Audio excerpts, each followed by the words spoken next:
అందరికీ నమస్తే. నేను మీ పూర్ణిమ గనని పీజీటెక్స్ ఛానల్ నుంచి మాట్లాడుతున్నాను.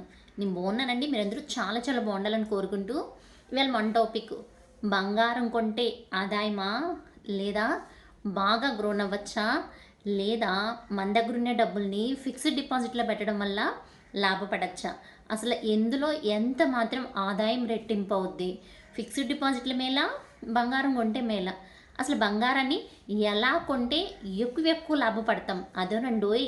మనం పెట్టే రూపాయి వేలు లక్షలు కోట్లు అవ్వాలంటే బంగారం మీద స్మార్ట్గా తెలివిగా ఇన్వెస్ట్ చేయాలా, లేదా ఫిక్స్డ్ డిపాజిట్లో పెట్టేసుకొని అది ఒక్కసారిగా మనకు వచ్చేటువంటి మెచ్యూరిటీ అమౌంట్తో బాగా లాభపడచ్చా, ఏది ఎంతవరకు బెస్ట్ ఆప్షన్, ఎవరెవరు దేంట్లో ఇన్వెస్ట్ చేయొచ్చు అన్నది క్లారిటీకి వాళ్ళ వీడియో అయితే షేర్ చేస్తాను. వీడియోలోకి వెళ్ళే ముందు ఒక చిన్న మాట, లైక్ ఇవ్వడం మర్చిపోతున్నారబ్బా. ప్లీజ్ ప్లీజ్ ఒక లైక్ ఇచ్చేసి కొత్తగా చూస్తే సబ్స్క్రైబ్ చేసుకొని ఫాలో అయితే అయిపోండబ్బా. మన ఛానల్లో బోల్డ్ మోటివేషనల్ సేవింగ్స్ ఫైనాన్షియల్ మ్యాటర్స్ నా యొక్క అనుభవంతో, అంటే ఒక హౌస్ వైఫ్గా వర్కింగ్ చిన్న చిన్న పనులు చేసుకుంటా రూపాయి పోగేసుకుని ఎలా లైఫ్ని బిందాస్గా లీడ్ చేయొచ్చు అన్నది ఎక్స్పీరియన్స్తో షేర్ చేసినటువంటి వీడియోస్. కొంచెం సపోర్ట్ చేయండి. మీరు ఇచ్చే సపోర్ట్ నాకు చాలా చాలా సపోర్టివ్గా ఉంటుంది. సో ఇవాళ ఫిక్స్డ్ డిపాజిట్లో ఇన్వెస్ట్ చేయడం బెస్టా, లేదా గోల్డ్ కొని దాచిపెట్టుకోవడం బెస్టా కంపారిజన్ చేస్తూ, నెక్స్ట్ గోల్డ్ ఎలా గ్రోనప్ అవుతా ఉంది, ఫిక్స్డ్ డిపాజిట్లో ఎలా ఇంట్రెస్ట్ పెరుగుతూ ఉంది లేదా తగ్గుతూ ఉంది అనేది క్లారిటీగా వివరిస్తా. ఫస్ట్ ఫిక్స్డ్ డిపాజిట్ల గురించి మాట్లాడుకుందాం. ఫిక్స్డ్ డిపాజిట్ అంటే ఒక్కసారిగా మనం పెట్టేటువంటి ఇన్వెస్ట్మెంట్, అది ఒకసారిగా మనం ఎత్తి డబ్బుల్ని ఒక డిపాజిట్ చేయడం అనమాట. ఏదర్ పోస్ట్ ఆఫీస్ కావచ్చు, బ్యాంకులు కావచ్చు, కార్పొరేట్ సెక్టార్స్ కావచ్చు, ఎక్కడైనా మన డబ్బుల్ని ఒక బల్కీగా అంటే మినిమం 1000 నుంచి 1000 కావచ్చు, లక్షలు కావచ్చు ఒక్కసారిగా వేసేసి ఇంత డ్యూరేషన్ అనేసి 1 ఇయర్ కావచ్చు, 2 ఇయర్స్ కావచ్చు, 5 ఇయర్స్ కావచ్చు, 10 ఇయర్స్ కావచ్చు, మనం పెట్టేటువంటి ఆ యొక్క అమౌంట్ని ఒక్కసారిగా మనకు మెచ్యూర్ అయినాక అసలు వడ్డీ కలిపి తీసుకునేటువంటి స్కీమ్ని ఫిక్స్డ్ డిపాజిట్ అంటారు. ఆల్మోస్ట్ అలా ఫిక్స్డ్ డిపాజిట్స్ రోజు రోజుకి ఇంట్రెస్ట్ అయితే తగ్గుతూనే వస్తుంది. కాకపోతే మనకి పోస్ట్ ఆఫీస్లో వచ్చి కొంచెం బెటర్గా ఉందన్నమాట. ఫిక్స్డ్ డిపాజిట్లో మనం ఒక 5 ఇయర్స్ కానీ డిపాజిట్ చేసాము అంటే 7.2 to 7.5% ఆర్డినరీ, అంటే మామూలుగా అప్ టు సీనియర్ సిటిజన్స్ వరకు ఇస్తూ ఉన్నారు. సీనియర్ సిటిజన్స్కి అయితే 8.3 అంటే 8.2 to 8.5% వరకు ఫిక్స్డ్ డిపాజిట్లకి ఇంట్రెస్ట్ అయితే ఇస్తూ ఉన్నారనమాట. సో మనం ఒక్కసారిగా పెట్టుబడి పెట్టేసి దాన్ని మెచ్యూర్ అమౌంట్తో ఎప్పుడైతే మెచ్యూర్ అవుతుందో దాంతో వడ్డీ అసలు కలిపి తీసుకోవడానికి ఈ యొక్క ఫిక్స్డ్ డిపాజిట్స్ అంటారు. సో ఇందులో ఇంట్రెస్ట్ వచ్చి డిపెండింగ్ అపాన్ ఆ యొక్క సెక్టర్. నేను పోస్ట్ ఆఫీస్ అన్నాను కదా, పోస్ట్ ఆఫీస్లో ఇది గవర్నమెంట్ ద్వారా రన్ అవుతుంది కాబట్టి వాళ్ళు కరెక్షన్ చేస్తూ ఉంటారు. ఎవ్రీ 3 months వన్స్ ఇంట్రెస్ట్ రేట్లు మారుతూ ఉంటాయి అన్నమాట. కాకపోతే సెక్యూరిటీ ఉంటుంది, సేవింగ్స్ కానీ మనం పెట్టినటువంటి పెట్టుబడికి డోకా లేదు. సో అంతవరకు ఈ యొక్క ఫిక్స్డ్ డిపాజిట్లో వచ్చేటువంటి ఆదాయం అనమాట. అదే గోల్డ్ అనుకోండి, గోల్డ్ ఎప్పుడు కానీ ఫ్రీసియస్ అంటాను, ఈజ్ నథింగ్ బట్ వివరాణి, ఎప్పుడు కానీ వాల్యుబులే. సో ఎవ్రీ ఇయర్ గ్రోనప్ అవుతూ ఉండేటువంటి ఒకనొక లోహం ఏంద్రా అంటే బంగారము. దట్టు మన ఇండియన్స్కి చాలా చాలా సెంటిమెంట్ అయిన లోహంలో బంగారం ఒకటి. బంగారం వేసుకుంటే చాలా రకాల క్యాన్సర్స్ పోతాయంట. మన Indians higher most skin infections, అదే స్కిన్ క్యాన్సర్స్ చాలా తక్కువ రావడానికి కారణము లేడీస్లో ఎస్పెషల్లీ ఈ యొక్క బంగారాన్ని ఎప్పుడు వాళ్ళు మెడల్లో ధరించి ఉండడమే అని ఒక రీసెర్చ్లో తెలిసిందంట. సో బంగారాన్ని బిందాస్గా మనం ధరిద్దాము, మనకి చాలా రకాల హెల్త్ ఇష్యూస్ నుంచి దూరం పడవచ్చు.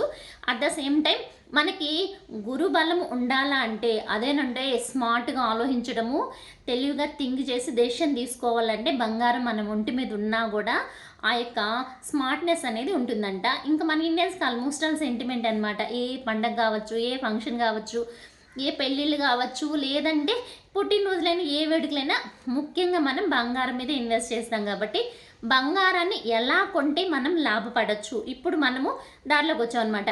బంగారం వల్ల మనకి బెనిఫిట్స్ అయితే మంచిగానే ఉన్నాయి. కంపేరింగ్ టు ఫిక్స్డ్ డిపాజిట్ కన్నా గోల్డ్ వల్ల బెనిఫిట్స్ బాగానే ఉన్నాయి. కానీ ఇంకా ఎక్కువ ఆదాయాన్ని మనం సంపాదించుకోవాలా అంటే ఫస్ట్ మనం ఈ విషయాలు కనుక తెలుసుకున్నాము అంటే బంగారంలో ఎలా పెట్టుబడి పెట్టాము అంటే మనం ఎక్కువ లాభపడచ్చు అన్నది క్లియర్గా వివరిస్తాం. బంగారాన్ని ప్రతి ఒక్కళ్ళం కొంటాం అనమాట. అంటే ప్రతి ఒక్కళ్ళకి ఫస్ట్ ఇన్‌కమ్ సోర్స్, ఫస్ట్ ఆదాయము, ఫస్ట్‌గా మనం ఇన్వెస్ట్ చేయగలిగేది చాలా తక్కువ అమౌంట్ నుంచి ఇప్పుడున్నటువంటి గోల్డ్ ప్రైస్‌లో కూడా ఒక 700 ఉంటే తీసుకెళ్ళి ఒక 100 మిల్లీగ్రామ్స్ గోల్డ్ అయితే కొనుక్కొచ్చుకోవచ్చనమాట. సో, అట్లాంటి తక్కువ పెట్టుబడితో కూడా మనం దాసిపెట్టుకొని ఇంట్లో దాసిపెట్టుకునే వాల్యూ పెరిగేటువంటి ఏకైక లోహం బంగారం కాబట్టి, సో, బంగారాన్ని ఎలా కొంటే ఎక్కువగా మనం నష్టపోము, ఎక్కువగా లాభపడొచ్చు. ఇంకా బంగారం రేటు 1960 నుంచి ఎలా పెరిగిందనేది నేను నోట్ రూపంలో నోట్ చేసినాను, ఎక్స్‌ప్లెయిన్ చేస్తానబ్బా. ముందు మనం బంగారం ఎలా కొనాలో చెప్పేస్తా. బంగారం ఆర్నమెంట్ రూపంలో కొన్నాము అంటే మనం ఎక్కువ లాభపడతామా? లేదు, నష్టపోతాము. కాకపోతే ఆర్నమెంట్ కన్నా ఇంకొంచెం బెటర్‌గా దేంట్లో కొంటే లాభపడతామో చూద్దాం. ఫస్టు బంగారాన్ని మనం మోస్ట్ ఆఫ్ దెమ్ తక్కువ నుంచి కూడా ఆర్నమెంట్ రూపంలోనే కొనిపెట్టుకుంటాం. ఎందుకంటే మన ఒంటి మీద ధరిస్తాము. మనం వేసుకునేటువంటి నగల్ని అత్యవసర సమయంలో వేరే వాళ్ళ దగ్గర వెళ్ళి చేయి జాపకుండా మన అవసరాన్ని గడుపుకునేందుకు మనం తాకట్టు పెట్టుకోనో లేదా అమ్ముకోనో ఎమర్జెన్సీగా లిక్విడ్ క్యాష్గా మార్చుకోగలిగేది బంగారం అంటాను. సో, ఇది ఒక చిన్న స్టోరీ చెప్తాను నేను. మేము చిన్నప్పుడు మా అమ్మ వాళ్ళు ఒక కాంప్లెక్స్ టైప్లో ఉండేవాళ్ళు అనమాట. వాళ్ళకి 4 హౌజెస్ ఉండేది. అట్లా తెలిసిన వాళ్ళు ఒక ఆంటీ వచ్చి వాళ్ళ పాప కోసమని రవ్వల నక్లెస్ అనేది కొనిపెట్టింది. అప్పట్లో ఆమె 500 కొనింది. రూపాయి, రూ. 2 కాదు, 500. నేను చిన్నప్పుడు అనమాట 500 కొని పెట్టేసినింది. దాన్ని దాచిపెట్టుకున్నది. ఆల్మోస్ట్‌లో అమ్మాయికి 25, 26 పెళ్లి వయసు వచ్చేటప్పటికి అమ్మాయి ఏదో మనసు ఇదైపోయేసి డెత్ అయిపోయిందనమాట. సో, ఆ అమ్మాయి కోసం దాచిపెట్టిన నగల్ని ఈమె ఎదురుగా పెట్టుకొని అమ్మాయి కోసం కొనింది. కనీసం వేయను కూడా లేదు. పాప కోసమని కొన్ని పెట్టుకున్నటువంటి నగల్ని ఆటిని చూస్తే ఆమె డిప్రెషన్ అయిపోతా ఉంది. సో, వాటిని సేల్ చేయాలా అనేసినని తిరిగి అమ్మకానికి పెట్టిందనమాట. సో, మిగిలిన నగలను పక్కన పెట్టేసి ఈ యొక్క 500 కొనింది కదా రవ్వల నక్లెస్ అంటాను. ఆ రవ్వల నక్లెస్‌ని ఆ అమ్మాయి 25 సంవత్సరాల తర్వాత తీసుకెళ్ళి అమ్మితే ఆమెకొచ్చిన ప్రాఫిట్ 5,00,000. అంటే 25 సంవత్సరాలకి ఆమె అప్పట్లో కొనిందొచ్చి గోల్డ్ షాప్‌లో అయితే కొనలేదు. ఈ విధంగా అంటే టౌన్‌లలో కూడా ఒక గోల్డ్ స్మిత్ లాంటి వాళ్ళు వచ్చి అమ్మేవాళ్ళు అనమాట. గోల్డ్ తీసుకొచ్చి సేల్ చేసేవాళ్ళు. ఆమె కొనింది ఓల్డ్ నగ. అంటే అప్పటికే అది పాత నగ. ఆ పాత నగలో ఉండేటువంటి ఆ యొక్క రవ్వలు అన్నాను కదా, ఆ స్టోన్స్ వచ్చి డైమండ్స్ అంట. సో, వాటికి మంచి వాల్యూ పెరిగింది. ఆమె 500 కొన్నటువంటిది 25 సంవత్సరాల తర్వాత, అంటే వాళ్ళ పాప కోసమే కొన్నది. ఇంకా అమ్మాయి లేకుండా పోవడంతో దాన్ని చూసి ఏం డిప్రెషన్ అవుతా ఉంది అనే ఉద్దేశంతో ఆమె తీసుకెళ్ళి నగలన్నీ అమ్మేసింది. అందులో హయ్యర్ మోస్ట్ క్యాష్ అయినటువంటి జ్యువెలరీ ఏంటంటే ఆ రవ్వల నెక్లెస్. అది 500 కొని 5,00,000కి అమ్మంది. సో, ఆ విధంగా గోల్డ్ ప్రైజ్ ఎప్పటికి కానీ ఎంత పాత బంగారైతే, ఎంత పాత నగలైనా కూడా వాటి వాల్యూ వచ్చి అప్పట్లో 100, 150, 200 కొన్ని నగలు కూడా ఇప్పుడు వచ్చి వేలు, లక్షలు, ఇంకెందుకబ్బా కోట్లు కూడా పోతా ఉన్నాయన్నమాట. సో, అప్పటికి ఇప్పటికి బంగారం వాల్యూ ఎప్పుడు తగ్గలేదు అంటాను నేను. ఇది ఒక చిన్న అంటే మనం బంగారము ఎంత వాల్యూ పెరుగుతుందని ఉద్దేశంతో చెప్పాను తప్ప ఇంకా అమ్మాయి చనిపోయిందని చెప్పడానికైతే కాదు. కానీ వాళ్ళ అమ్మ పాప కోసమని ఇన్వెస్ట్ చేసింది. అప్పట్లో ఆమె ఎలా అంటే రోజుకు ఒక రూ. 10, రూ. 5 అట్లా ఒక డిబ్బీలాగా వేసి గోల్డ్ వాళ్ళు ఎలా అంటే ఆచార్యులు అనేవాళ్ళు నెల్లూరు నుంచి తీసుకొచ్చి ఇక్కడ ఇళ్ళ దగ్గర అమ్మేవాళ్ళు అనమాట గోల్డ్.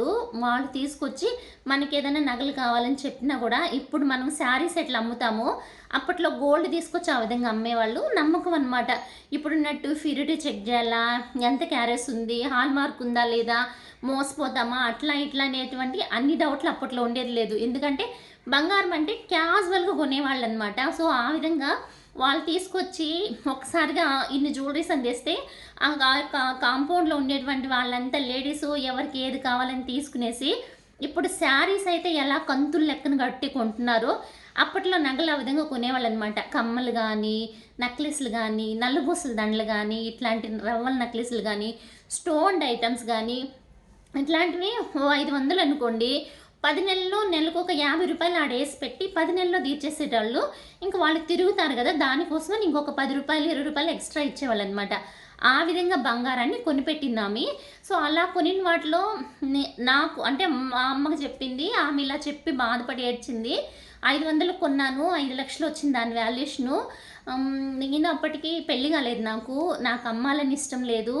పాప కోసం కొన్నాను గదా! దాన్ని చూసినప్పుడంతా ఏడుస్తున్నాను. మన పాపకన్నా ఇచ్చేసుంటాను అనంటే, మా అమ్మ కొంచెం అంటే చిన్నబుచ్చుకున్నదనమాట. అంటే చనిపోయింది గదా! ఆ పాపదెందుకు నా బిడ్డకేస్తావని. అంటే ఎవరి మదర్‌లకైనా అలా ఉంటుందేమో. నాకైతే పెద్దగా తెలీదు. నాకొక 16, 14 అట్లా ఏజ్ ఉంటుంది. పాప కన్నా ఇచ్చేసునుంటాను. అసల డబ్బుల గురించి ఆలోచించలేదు అన్నట్లు ఆమె మాట్లాడితే, "ఏముందిలే నువ్వు దాన్ని చూస్తే బాధపడతా ఉంటావక్క" అనేసినైతే మా అమ్మ అయితే ఆమెతో అన్నదనమాట. సో, అట్లా బంగారము ఎప్పటికైనా అంటే మనం ఉంటామో, ఉండమో తెలీదు గానీ, బంగారం వాల్యూ మాత్రం పెరుగుతానే ఉంటుంది. సో, మనము బంగారం ఆర్నమెంట్ రూపంలో కొంటే నష్టపోతాము అనేది ఎట్లా అంటే, ఇప్పుడు కొని ఒక సంవత్సరం తర్వాత, 2 ఏళ్ల తర్వాత అమ్మేసాము అనుకోండి, మనం ఇప్పుడు పరిస్థితులు ఏంటంటే తరుగు కడతాము. నెక్స్ట్ ఆ యొక్క తరుగుగానే డిపెండింగ్ అపాన్ జ్యువెలరీ మోడల్ అనమాట. లాస్ట్ వీడియోలో చెప్పున్నాను చూడండి. మనం ఎలాంటి మోడల్ సెలెక్ట్ చేస్తాము అనే దాన్ని బట్టిచ్చి మనకి వాల్యూ యాడెడ్ అంటే తరుగు అనేది ఆధారపడి ఉంటుందన్నమాట. సింపుల్‌గా ఉండేటువంటి మోడల్ సెలెక్ట్ చేసాము అంటే తక్కువ తరుగుతోనే కొనొచ్చు. తరుగు నెక్స్ట్ బంగారం వాల్యూకి తరుగును కలిపి ఈ రెండిటిని జోడించి జీఎస్టీ యాడ్ చేసి మనకైతే బంగారాన్ని అమ్ముతారు. సో, ఇన్ని కట్టి మనం తిరిగి మన బంగారం రీసేల్ చేయాలనుకోండి, అప్పుడు మనకేమిస్తారు, గోల్డ్ ప్రైస్‌లో నుంచి అట్‌లీస్ట్ వాళ్ళు తరుగు తోస్తారనమాట. మనం వేసుకున్నామనో, అది కొంచెం మాసిందనో, అంతలో అంత కనీసము ఒక 1%, 2% అయినా మనం తీసుకెళ్ళి ఆ గోల్డ్‌ని అమ్మేసామనుకోండి, తరుగు తోస్తారు. మనము కొనేటప్పుడు తరుగు గట్టి కొంటాము. తిరిగి అమ్మేటప్పుడు ప్యూర్ 916 అయినా గూడా గోల్డ్ ప్రైస్ కన్నా అట్‌లీస్ట్ మాటల్లో చెప్పాలంటే ఒక రూ. 100 తగ్గిచ్చయితే వాళ్ళు తీసుకుంటారండి. 1% తరుగు అన్నాను గదా! అట్‌లీస్ట్ ఒక గ్రామ్‌కి రూ. 100 తగ్గించి వాళ్ళు రిటర్న్ తీసుకుంటారనమాట. సో, ఈ సిట్యుయేషన్‌లో మనము 1 ఇయర్‌కో, 2 ఇయర్స్‌కో అమ్మేసాము అనుకోండి, అప్పుడు మనం నష్టపోతాం. అట్లాంటి పరిస్థితిలో 1 ఆర్ 2 ఇయర్స్‌కి మనం సేల్ చేయాలా అనుకున్నప్పుడు ఆర్నమెంట్స్ కాకుండా ఈవెన్ కాయిన్స్, కడ్డీలే గాకుండా బెటర్ టు గో డిజిటల్ గోల్డ్‌కైతే వెళ్ళిపోండి. డిజిటల్ గోల్డ్‌లో అయితే మనం తరుగు కట్టక్కర్లా, జీఎస్టీ పే చేయక్కర్లా. ఒక్క పేపర్ వర్క్ అనేది ఉంటుంది. దానికోసమని డాక్యుమెంట్ ఛార్జెస్ పే చేస్తే సరిపోద్ది. ఎందులో అయినా గూడా 6 నెలలకో, సంవత్సరానికో ఇన్వెస్ట్‌మెంట్ చేయాలా అంటే గోల్డ్ మీద ఇన్వెస్ట్ చేయడం వల్ల నష్టపోతాము అంటాను. మనం ఎప్పుడైనా గూడా లాంగ్ డ్యూరేషన్‌లో గోల్డ్ మీద పెట్టుబడి పెట్టాము అనుకోండి, ఆభరణం కొనుక్కోవచ్చు, కాయిన్స్ కొనుక్కోవచ్చు, బిస్కెట్లు కొనుక్కోవచ్చు, ఏదైనా. కాయిన్స్ అంటే ఏంది 100 అంటే 50 గ్రాములు, 40 గ్రాములు, 10, 5 కాదండి.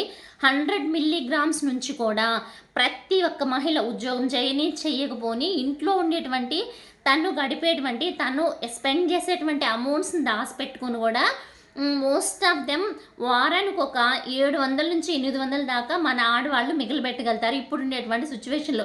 వాళ్ళు మనసు పెట్టి మిగిలిపెట్టగలిగితే 4 వారాలకి 400 మిల్లీగ్రామ్స్ గోల్డ్ కాయిన్స్ అయితే కొనుక్కోవచ్చు. ఇలా అయినా కొనుక్కోండి. లేదా డిజిటల్‌గా అయినా కొనుక్కోండి. లేదా అమౌంట్‌ని సేవ్ చేస్తాం మేము ఒక 3 మంత్స్ వన్సో, 2 మంత్స్ వన్సో ఒక 1 గ్రాము, 2 గ్రాము, 3 గ్రామ్స్‌కో మేము కొని పెట్టుకోగలుగుతాము. అయి కాయిన్స్‌గా కొనుక్కుంటాము అంటే కాయిన్స్‌గానే కొనుక్కోండి. తక్కువ డైయింగ్ చార్జెస్ జీఎస్టీతో కాయిన్‌గా తీసి ఇంట్లో పెట్టుకోవచ్చనమాట. అట్లా కాదు డిజిటల్ గోల్డ్‌లో మేము ఇన్వెస్ట్ చేసాము అంటే మాకు ఏదైనా ఎమర్జెన్సీ అయినప్పుడు దాన్ని సేల్ చేసామంటే నష్టపోతాం కదా! నేను ఇంట్లో పెట్టుకొని నేను చూసుకోవాలా, నేను చేసుకోవాలంటే ఫిజికల్ గోల్డ్ అయితే కొనుక్కోండి. కాకపోతే మనము వెంటనే అమ్మాలనే ఆలోచన లేకపోతే మాత్రం ఫిజికల్ గోల్డ్‌కెళ్ళిపోండి. ఈవెన్ డిజిటల్ గోల్డ్ అయినా కూడా మనం సావరీన్ గోల్డ్ బాండ్స్ కనుక కొన్నాము అంటే మంచి ప్రాఫిట్ ఉంటుంది. గోల్డ్ ప్రైస్‌తో పాటు పెరుగుతుంది. At the same time 2.5% interest add చేస్తాడు. కాకపోతే ఇక్కడొచ్చి 8 ఇయర్స్ లాక్ ఇన్ పీరియడ్ అనమాట. ఎప్పుడైనా మనం కొంచెం లాంగ్ డ్యూరేషన్‌లో పెట్టుబడి పెట్టాలా, లాంగ్ డ్యూరేషన్‌లో దాసిపెట్టుకోవాలి మనం డబ్బుల్ని, ఎక్కువ బల్కీగా గోల్డ్ మీద ఇన్వెస్ట్ చేసుకోవాలంటే సావరీన్ గోల్డ్ బాండ్స్ బెస్ట్ అంటాను. లేదు తక్కువలో ఇన్వెస్ట్ చేసుకోవాలంటే ఇప్పుడు నేను రీసెంట్‌గా తంగమేల్ డిజి గోల్డ్ గురించి చెప్పాను కదా! రోజుకొక రూ. 100తో కూడా కొనుక్కోవచ్చనమాట.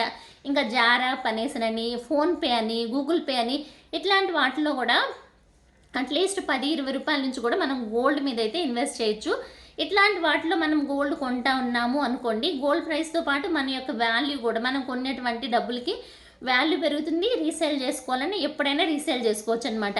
ఎప్పుడైనా కూడా ఫిక్స్డ్ డిపాజిట్లతో పోలిస్తే గోల్డ్‌కి వాల్యూ ఎక్కువే ఉంటుంది. కానీ గోల్డ్‌ని మనము ఎలా కొంటున్నాము అనే దాని మీద అంటే ఎంత ప్యూరిటీతో కొంటున్నాము, నెక్స్ట్ 24 క్యారెట్స్ కొంటున్నామా, 916 కొంటున్నామా, 18 క్యారెట్స్ కొంటున్నామా, 14 క్యారెట్స్ కొంటున్నామా, దానికి మనం ఎంత పెట్టుబడి పెడుతున్నాం, మన రిటర్న్స్ ఎంత ఎక్స్పెక్ట్ చేస్తున్నాం, వచ్చేటువంటి రిటర్న్స్ షార్ట్ టర్మ్ కావాలా, లాంగ్ టర్మ్ కావాలా, ఎందులో అయినా లాంగ్ టర్మ్ ఇన్వెస్ట్మెంట్ చేశాము అంటే మంచి ప్రాఫిట్స్ అయితే కళ్ళ చూస్తాము.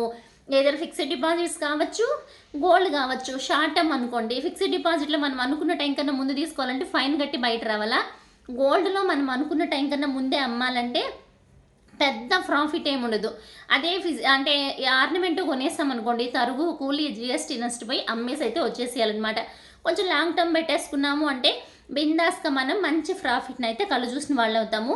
గోల్డ్ ప్రైజు ఆల్మోస్ట్ 1960 నుంచి ఎంత పెరుగుతుంది అన్నది ఒక నోట్ రాస్తున్నాను, ఆ నోట్ రూపంలో ఎక్స్ప్లెయిన్ చేస్తాను. సో మనము బెటర్ ఆప్షన్ ప్రతి ఒక్కళ్ళకి, ఉద్యోగస్తులు కావచ్చు, చదువుకునే వాళ్ళు కావచ్చు, ఎవరైనా కూడా మనం సేవ్ చేయాలంటే 4 రకాలుగా సేవింగ్స్ చేయాలా.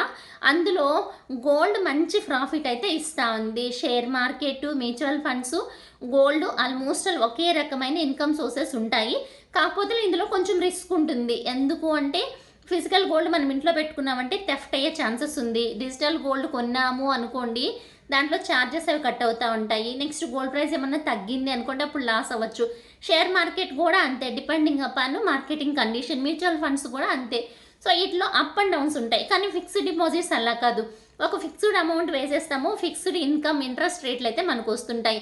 సెక్యూరిటీ వైజ్ మనకి ఫిక్స్డ్ డిపాజిట్లో మంచి సెక్యూరిటీ ఉంటుంది, తక్కువ ఇన్కమ్ కళ్ళ చూస్తాము. కొంచెం రిస్క్ చేసుకున్నా మనకు మంచి ప్రాఫిట్స్ కావాలంటే గోల్డ్ కావచ్చు, షేర్ మార్కెట్ కావచ్చు, మ్యూచువల్ ఫండ్స్ కావచ్చు, ఇంకా చాలా ఉన్నాయి, క్రిప్టో కరెన్సీ అని. ఇట్లాంటి వాటిలో ఇన్వెస్ట్ చేస్తే ఎంత రిస్క్ తీసుకుంటే అంత ఆదాయాన్ని అయితే మనం కళ్ళ చూసిన వాళ్ళం అవుతాము.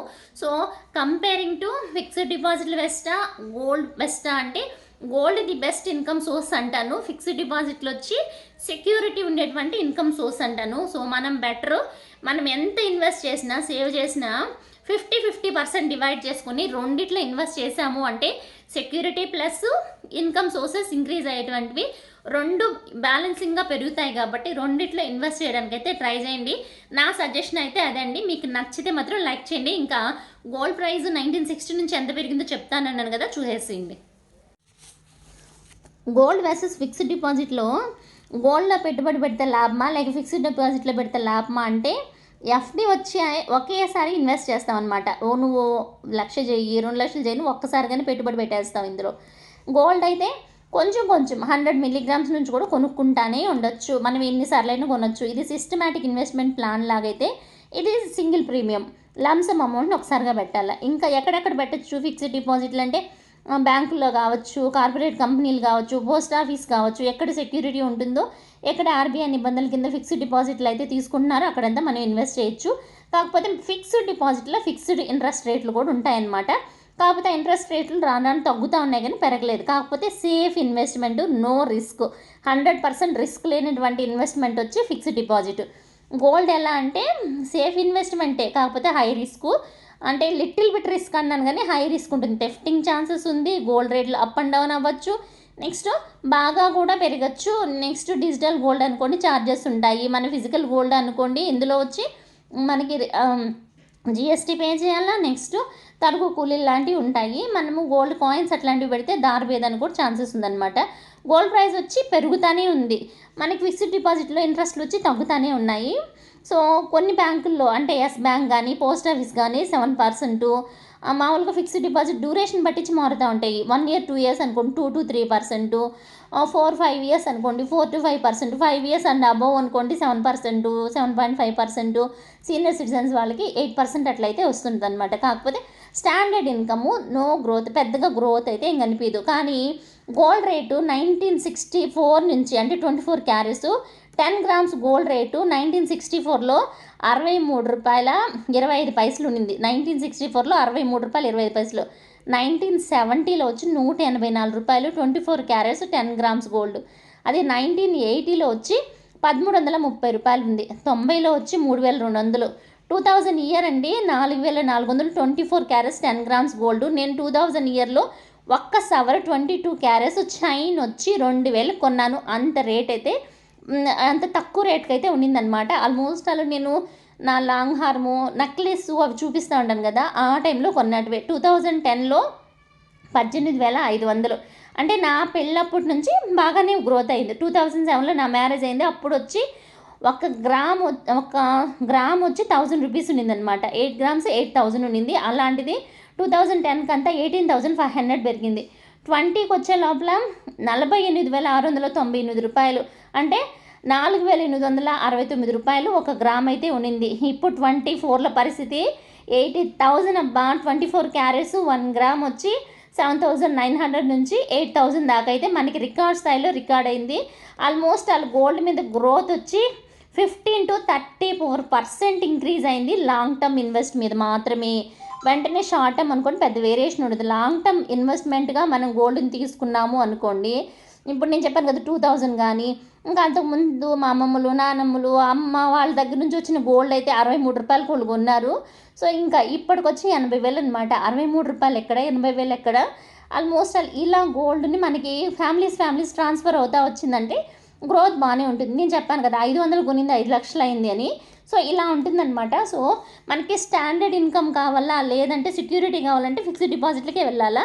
గ్రోత్ బాగుండాలి, కొంచెం రిస్క్ అయినా తీసుకుందామంటే గోల్డ్ మీద ఇన్వెస్ట్ చేయండి. ఇదండి నా సజెషన్. నచ్చితే please like and follows my channel. Okay, bye, see, నమస్తే.